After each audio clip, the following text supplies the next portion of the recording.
don't know me, I'm Sally Luton, and I'm the Executive Director of the Arts Council's West Midlands office, so it's my job to welcome you to this event.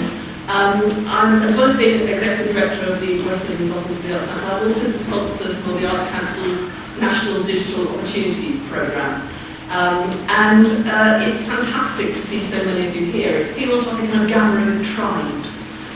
So there's half of the room are people that I kind of know and love and are very familiar with, and half of you work for organisations with weird and wonderful names. I'm looking forward to get to know you as well. So for people who don't know that much about the Arts Council, just a very brief context for this event. We published our plan for 2008-11 earlier this year under a strapline of a mission which is great art for everyone. And we have 4 priorities, one of which we call digital opportunity. And the West Midlands was asked to be the national sponsor for that priority, largely because of the work that we've developed with Screen West Midlands and the partnership which is actually being launched today, linked to the opportunity of Channel 4 IP programme in this region. So in a way, what we're doing today is something that we want to see happening all across the country. Why is this important to the Arts Council? Why do we call it digital opportunity? What's the opportunity? 3 things really, I suppose. Innovation. I was at the Manchester Media Festival last week. I think some of you may have been there as well.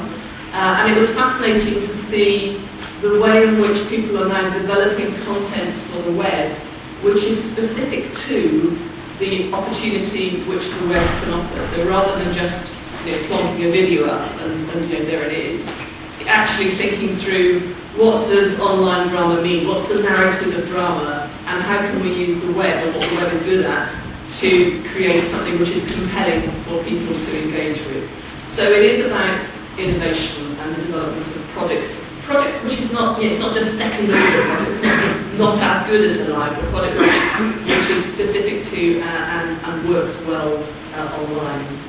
The second area is about reach, and self-evidently, through the web we can reach people all across the world, I'm told Tate Online has more visitors than the Tate, for example. But more importantly than that, I think it's about engagement. And I'm going to coin a phrase from Marcus Romer, who you'll be hearing from later on today, which I thought was just really summarised it in a very neat way. It's not just about the ability to download, so it's not about us downloading stuff, it's about the ability to upload. And of course the uploading means that you have to be in a receiving mindset to receive the uploads and to listen to them and to have a conversation. And that's not about technology at all. That's about ideas and change and a kind of profound cultural change, which I think creates challenges for all of us, and particularly for the Arts Council in terms of asking ourselves, well, who is the artist in that kind of world? Now, when I go around the country and talk to people about these opportunities, as I do, the kind of barriers that we confront, there are some people who are going, yeah, it's fantastic, and doing stuff, and so on. There are some people who are going to go, oh, where did it go away? And there are some people in the middle who are saying, this is really interesting, but we need more information, we need help, we need support, we need to build our confidence, and we need resources. This is going to be resource intensive for us.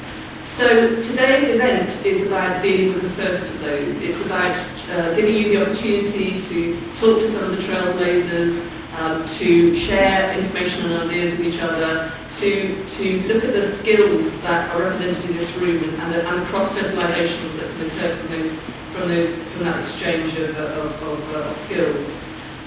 So hopefully that event will do that aspect. The resources issue is not quite such an easy quick fix, although clearly through this programme in the West Midlands we will be providing significant resource over the next 3 years to support developments, but that's not happening across the country. But I think there's a bigger context for the resource issue, which I welcome you, I'll just finish on, which is about the fact that we are currently, there's a big review going on about public sector broadcasting, and we have to ask ourselves, I think, what does public sector broadcasting, what's the government spends £5 billion a year, just short of £5 billion a year, on content for public sector broadcasting. So as media, with a sort of digital convergence and when broadcasting becomes an anachronism, really, it's not so much about the broadcasting, it's about content being available on many different platforms. What we should be talking about is public service content. And if we're talking about public service content, I think that arts organisations, if they show a willingness and an interest to engage in the creating of that content, then there will be opportunities for us, significant opportunities over the next few years. So, I hope you really enjoyed today, and it's useful and productive for you. Please now hand over to Kat Cooney from b.tween, who is the designer and producer and the designer and producer of